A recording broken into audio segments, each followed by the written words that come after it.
네, 구조란 무엇인가? 두 번째 과제입니다. 모든 형태에는 구조적인 이유가 있다. 이런 제목으로 오늘 시간 살펴보겠습니다.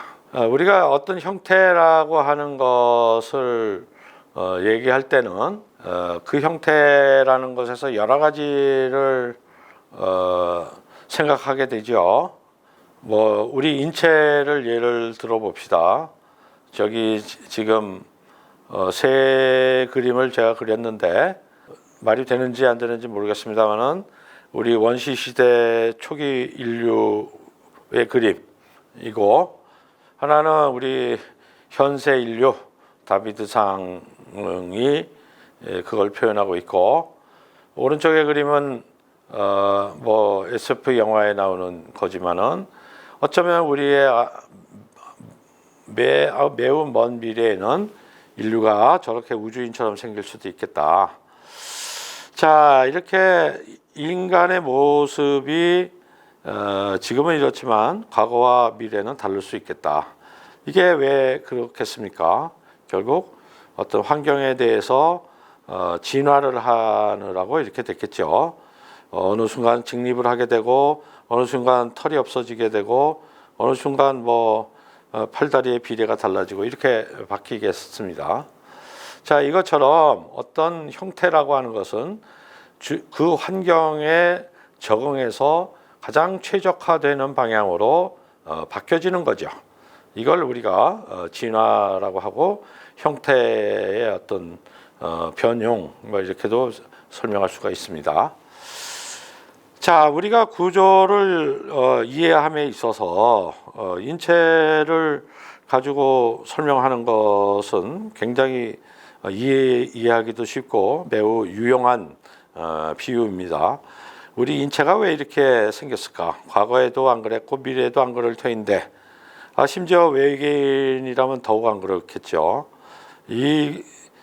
우리의 모든 인체의 구조는 이렇게 생긴 만한 이유가 있어서 이렇게 생긴 것이다. 이렇게 우리가 이해를 할 수가 있습니다. 인체라고 하는 것은 지금 이 그림에서 보다시피 소위 스켈레톤이라고 하는 뼈대가 있고, 그 뼈대라고 하는 것은 다 관절에 의해서 헐렁헐렁하게 움직일 수 있게 되어 있죠. 그래서 사실은 뼈만 남겨둔다 그러면은 그 뼈는 스스로 와르르 무너질 겁니다.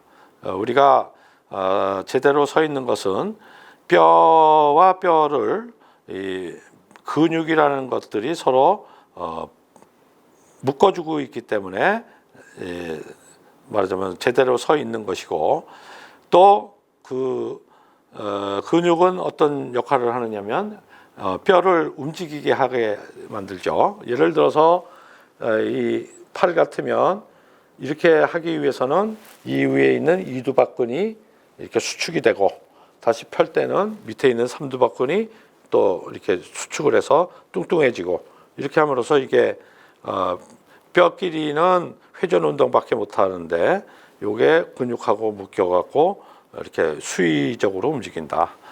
발뒤꿈치도 마찬가지죠. 그래서 우리의 뼈라고 하는 것, 뼈와 근육이라는 것을 통해서 인체가 만들어져 있는데, 자, 그것들이 과연 구조적으로는 어떤 역할들을 하고 있는지 살펴봅시다. 먼저 두개골은 왜 저렇게 둥글까요? 이것도 앞 시간에 얘기한 달걀의 이치하고 똑같습니다. 결국 두개골은 그 안에 있는 뇌라고 하는 가장 소중한 인간의 장기를 보호해야 되는데, 이게 두꺼우면 안 되겠죠. 두꺼우면 그 무게 때문에 몸무게가 더 나갈 것이고, 몸무게가 더 나가면 둔해질 것이고, 더 많은 먹이를 먹어야 되는데 둔해지면 더 사냥도 못할 것이고, 그래서 어쨌든 이것은 어떤 전략이 필요하냐면 최대한 얇게 해서 가볍게 만들되 외력으로부터는, 바깥으로 힘으로부터는 가장 튼튼하게 되어야 될 것입니다.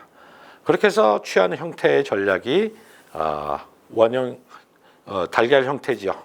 그래서 달걀 형태처럼 달걀이 사자가 이빨 정도로도 못 깨듯이 두개골도 굉장히 튼튼한 구조입니다.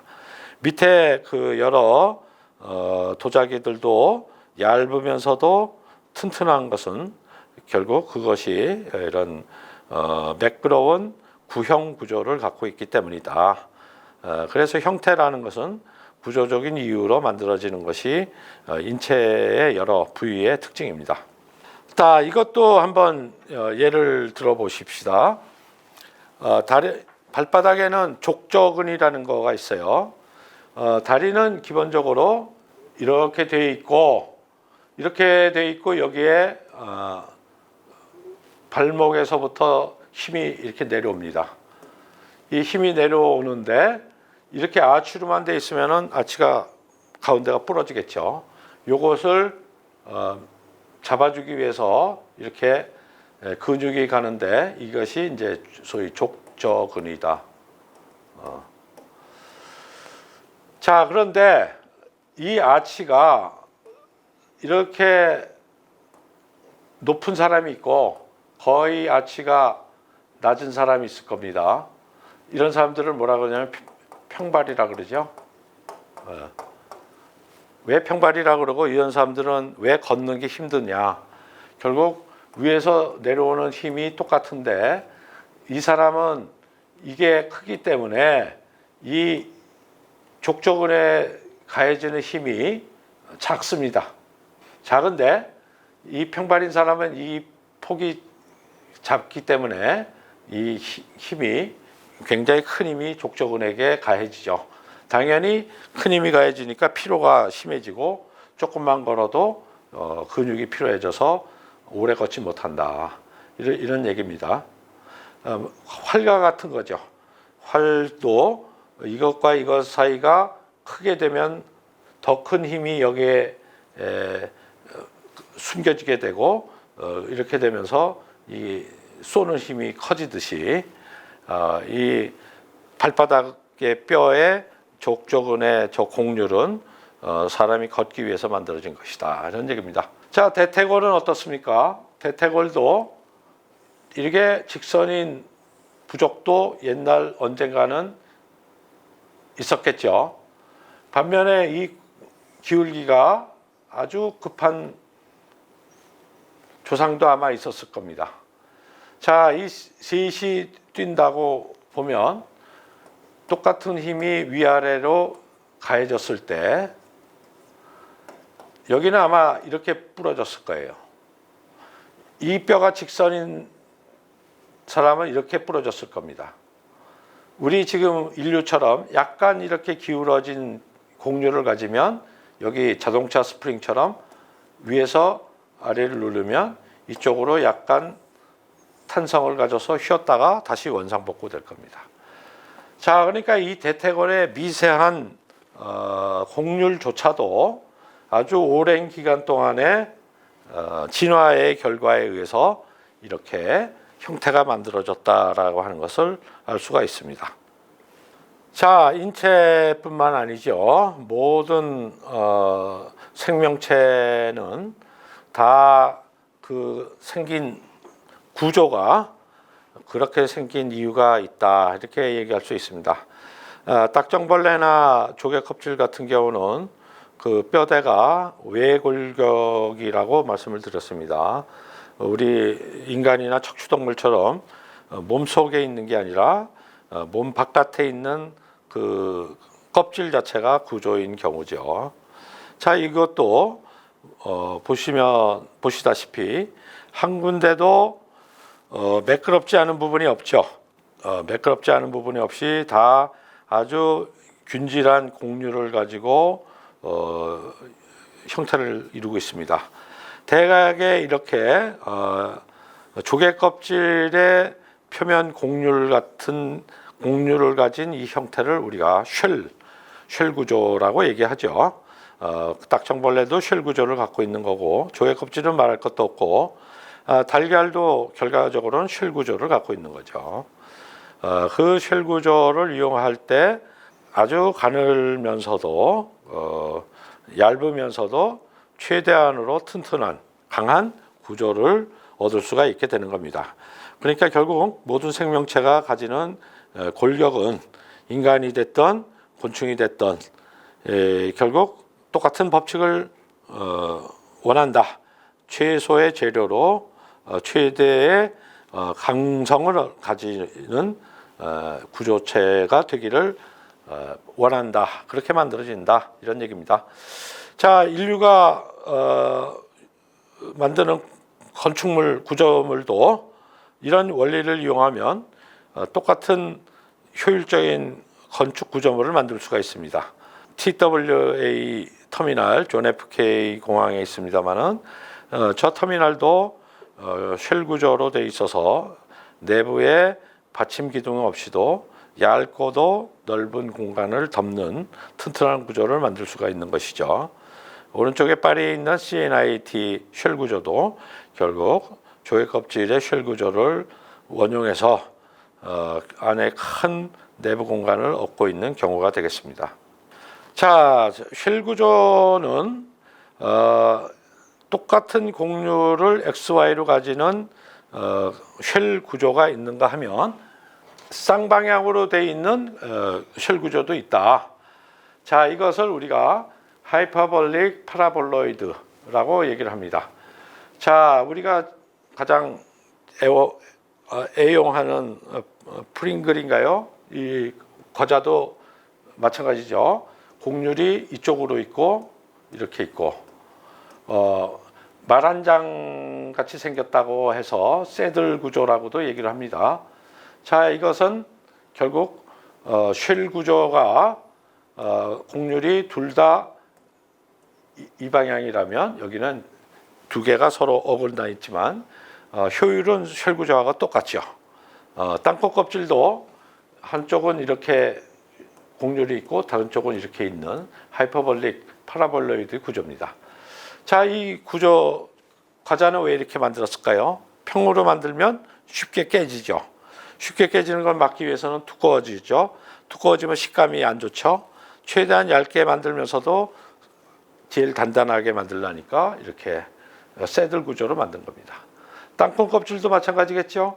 껍질이 최대한 얇아야 되는데 저 아래에 있는 땅콩알을 보호해야 되니까 하이퍼볼릭 파라볼로이드 구조를 가졌다. 칸델라라는 건축가가 설계한 이 쉘 구조도 마찬가지입니다. 전체적으로 이런 커브와 이런 커브가 두 개가 교차되면서 만든 커브입니다. 자, 안토니오 가우디가 성가족 성당 건설하면서 그 건설 노동자들의 자녀들을 위한 학교도 같이 만들었는데요. 이 건물의 지붕이 이렇게 생겼습니다. 자, 이쪽 커브는 이렇게 가고 저쪽 커브는 그거하고 반박자 늦춰서 이렇게 가서 이렇게 연결되게 이렇게 파라볼로이드를 만들었죠. 자, 이 커브하고 이 커브가 서로 다르게 이렇게 해서 평범한 지붕보다 훨씬 얇게 슬라브를 만드는 그냥 단순한 모양을 위해서 만든 게 아니라 구조적인 이유를 충족시키기 위해서 만들었던 사례가 되겠습니다. 자, 그래서 모든 형태는 다 구조적 이유가 있다. 그리고 그 구조적 이유를 잘 파악하면 우리가 어떤 구조물과 건축물을 만드는 데 있어서 자연이 그렇듯이 굉장히 효율적이고 동시에 아름다운 건축물이나 구조물을 만들 수 있다. 이렇게 말씀드릴 수 있습니다. 거미줄에 이슬방울이 맺히면 그 이슬방울의 무게 때문에 거미줄이 이렇게 처지죠. 오른쪽 그림처럼 보도 경계를 이루는 그 쇠사슬도 자기 무게 때문에 이렇게 자연스럽게 처지죠. 요 선을 우리가 현수선이라고 얘기합니다. 카테너리라고 얘기하는데 이 선이 뭐냐면 자기 무게에 의해서 저절로 처지는 선이죠. 그 선은 가장 효율적인 곡률입니다. 그 선을 따라서 인장력이 순수하게 지나기 때문인데요. 그것을 이용하면 밑에 현수교 같은 다리도 만들어지고 오른쪽에 있는 큰 지붕도 만들 수가 있는 겁니다. 저렇게 될 때 그 현수선은 가장 굵기가 가늘면서도 가장 튼튼한 그 힘의 흐름의 길이 되고, 그렇게 됨으로써 구조하고 형태가 아주 행복한 결합을 이루게 되는 겁니다. 그래서 결국 우리가 건축 형태를 만들 때 사실은 그 모든 답은 이미 자연에 있어요. 이런 거미줄에도 있고 인체의 뼈대 구조에도 있고 동물과 무슨 꽃과 식물과 이런 것에 다 그 구조적인 답이 있습니다. 수억 년 동안 그 구조체들은 자기를 가장 효율적으로 이 지구에서 살아남게 하게 하기 위해서 자기 몸의 형태를 최대한 효율적으로 만들도록 진화를 시켰기 때문이죠. 그 진화의 형태가 말하자면 몇억 년, 몇십억 년의 지혜죠. 그 지혜를 우리가 건축물을 설계하는데 잘 사용할 수 있다면 그것은 굉장히 효율적인 구조물이 될 것이고, 거기에다 더 아주 오랜 동안 우리에게 익숙한 형태와 선과 이런 것이기 때문에 우리는 동시에 미적인 쾌감도 거기서 느낍니다. 그래서 우리가 최적의 구조를 얻고자 한다라고 하는 것은 무엇인가? 밑에 썼습니다마는 힘의 흐름에 형태를 그대로 대응을 시키면 그 자체가 최적의 구조가 되고, 그것이 모든 형태가 구조적인 이유가 있는 그런 까닭이 되겠습니다.